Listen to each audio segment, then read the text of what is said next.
Setiap memasuki bulan September di Indonesia ini terpecah menjadi dua golongan. Golongan pertama golongan Vina Panduwinata, September ceria. Jadi masuk September kita seperti happy, kita juga menikmati kehidupan di Indonesia yang damai. Ada golongan kedua, golongan Gatot. Nah, September PKI ini yang menjadi hal yang terus-menerus disuarakan setiap bulan September. Sebetulnya sih kita muak juga. Setiap bulan September nggak habis-habis isunya. PKI lagi, PKI bangkit lagi, PKI ada lagi. Padahal dari dulu sampai sekarang nggak pernah tuh ada pentolan PKI, orang PKI yang ditangkep. Ada juga kelompok-kelompok FPI yang demo bakar bendera PKI, terus kemudian bilang bahwa ini loh ada bukti PKI karena ada benderanya. Semua orang nggak punya bendera kecuali kelompok ini doang. Jadi mereka bikin bendera sendiri, sablon sendiri, bakar sendiri, terus teriak-teriak PKI. Kita tahulah PKI ini atau isu PKI ini sebetulnya untuk kepentingan politik. Kenapa untuk kepentingan politik? Kayak gini nih. Iya, ada sejarah dulu pada tahun 65 ketika kelompok besar umat Islam berbenturan dengan kelompok ideologi komunis dan terjadi puncaknya eskalasinya pada tahun 65. Ini terus-menerus kemudian terjadi konflik. Tapi setelah itu kita sudah jelas ada TAP MPRS dan belum dicabut sampai sekarang bahwa Indonesia melarang berkembangnya ideologi komunisme. Itu sudah jelas banget. Nah, karena TAP MPRS ini belum dicabut, maka sebetulnya nggak penting lagi mempermasalahkan kebangkitan PKI. Kenapa? Karena institusi negara itu sudah jelas sikapnya. Kalau benar ada orang yang membangkitkan PKI atau berorganisasi mengatasnamakan PKI dan komunisme, itu jelas melanggar undang-undang kita, melanggar TAP MPRS dan aparat keamanan bisa langsung menciduk. Posisi PKI sekarang itu sama kayak posisi HTI sebagai organisasi terlarang. Sama kayak FPI sebagai organisasi terlarang. Kalau orang ikut organisasi itu karena terlarang, aparat bisa langsung menangani. Jadi isu PKI itu nggak penting lagi. Dan kita juga nggak pernah lihat tuh ada orang yang teriak-teriak atau mengembangkan komunisme di masyarakat. Tapi kenapa sih isu PKI terus-menerus digulirkan setiap September seperti Vina Panduwinata menyanyikan September ceria sementara yang satu berteriak September itu bulannya PKI agar terjadi kekacauan di dalam masyarakat. Ada kelompok-kelompok yang gandrung pada agama seolah-olah tiap hari diprovokasi, ih ada PKI loh, ada PKI loh, ada PKI loh. Kekacauan ini akan berakibat pada konflik antar masyarakat. Mereka saling tuduh, lo PKI ya, lo ini ya. Ketika saling tuduh, maka yang terjadi adalah kemungkinan gesekan atau konflik horizontal. Ini yang dimaui karena hanya dengan gesekan horizontal, dengan konflik di masyarakat, banyak orang yang memanfaatkan suasana itu untuk kepentingan politiknya. Yang mengherankan adalah Jenderal Purnawirawan Gatot Nurmantio. Saya heran ketika kemarin dia ngomong bahwa di TNI sudah disusupi ideologi PKI. Bayangin loh, yang ngomong ini seorang panglima. Orang yang dulu memimpin organisasi Tentara Nasional Indonesia. Orang yang dulu menjadi pucuk pimpinan di Korps baju hijau itu.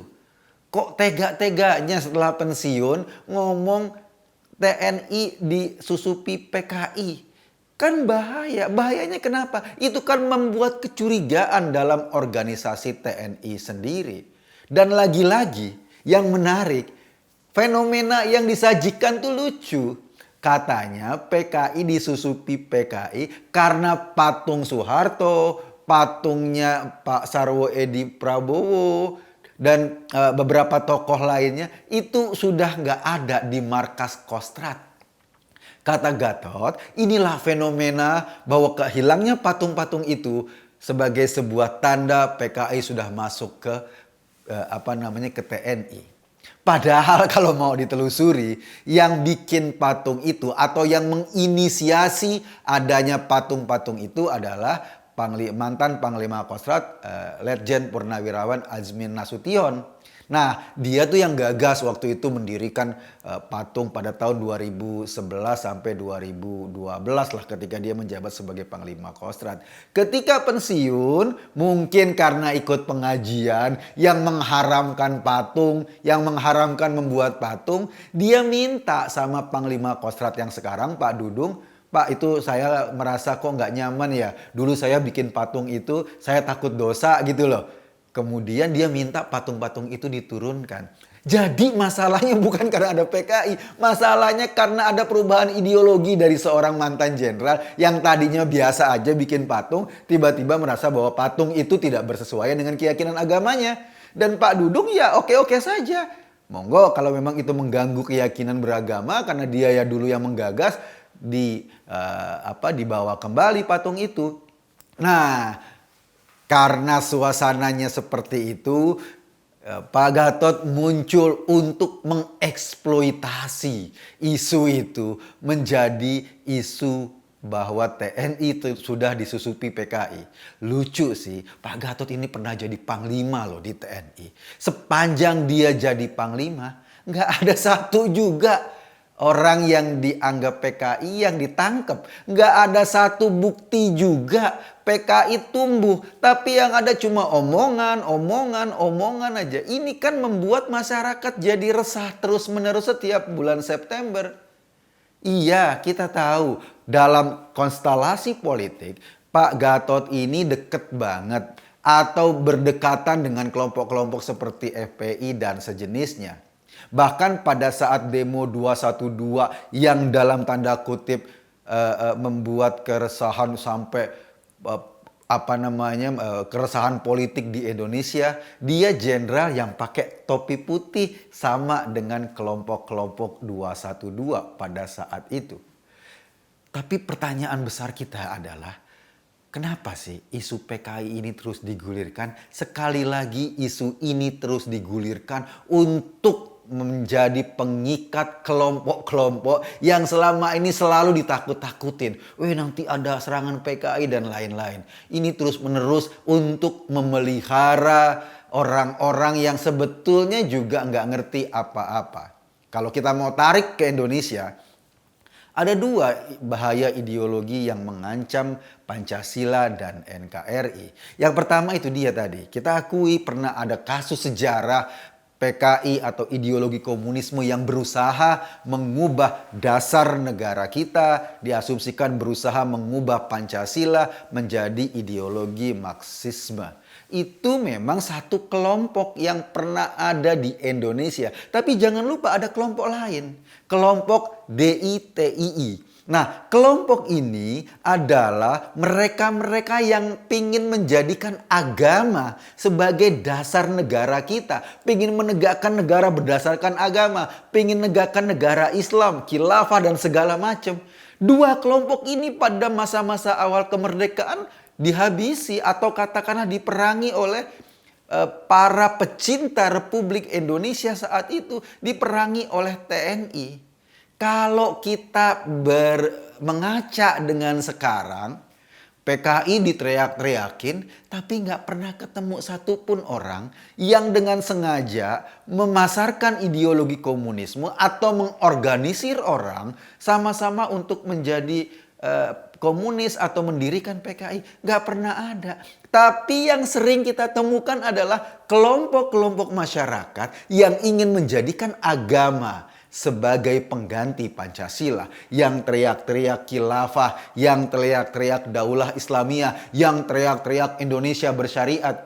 Ini kan orang-orang atau kelompok yang ingin menjadikan agama sebagai pengganti Pancasila atau sebagai pengganti dasar negara kita. Dan ideologi mereka adalah turunan dari ideologi yang dibawa dulu oleh tokoh DI dan TII pada masa awal-awal kemerdekaan kita. Maksud saya gini, PKI ini gak ada bentuknya. Itu kayak hantu, kayak kuntilanak.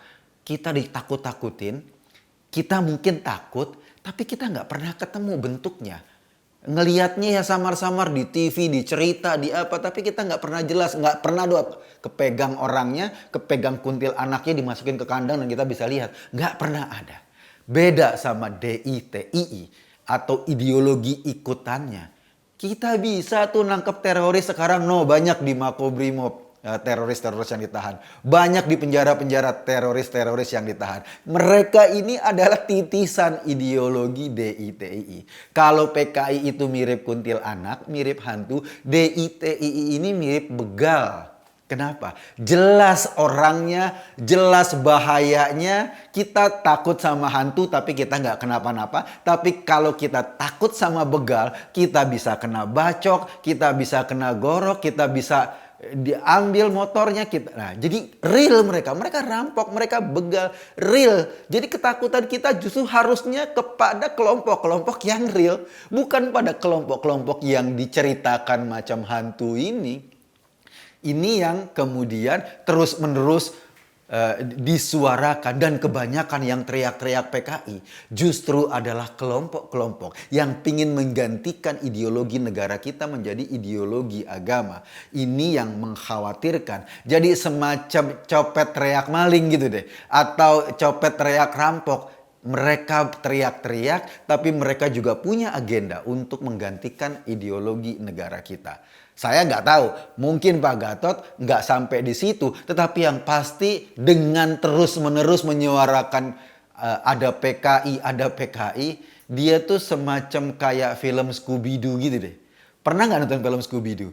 Ada film kartun dulu. Itu Scooby-Doo itu kan ada satu kelompok. Biasanya mereka ke rumah tua cari hantu, cari apa. Ada hantu yang nakut-nakutin di rumah tua. Dan biasanya hantu-hantu itu hantu jadi-jadian.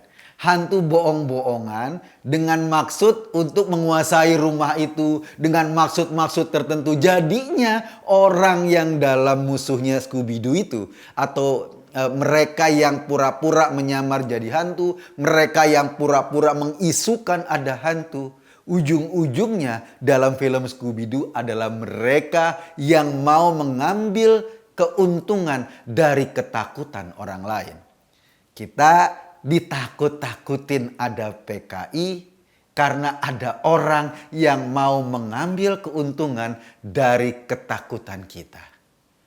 Saya sih melihat isu PKI ini udah norak, basi, dan udah nggak lagi layak lah diteriak-teriakin. Wong komunis di luar negeri juga, negara-negara komunis di luar negeri udah pada sempoyongan ke tembok Berlin, udah nyatu gitu kan.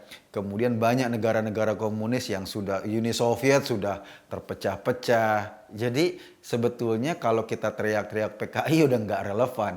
Memang sih teriakan ini hanya cocok dijejalkan kepada kelompok masyarakat yang bodoh.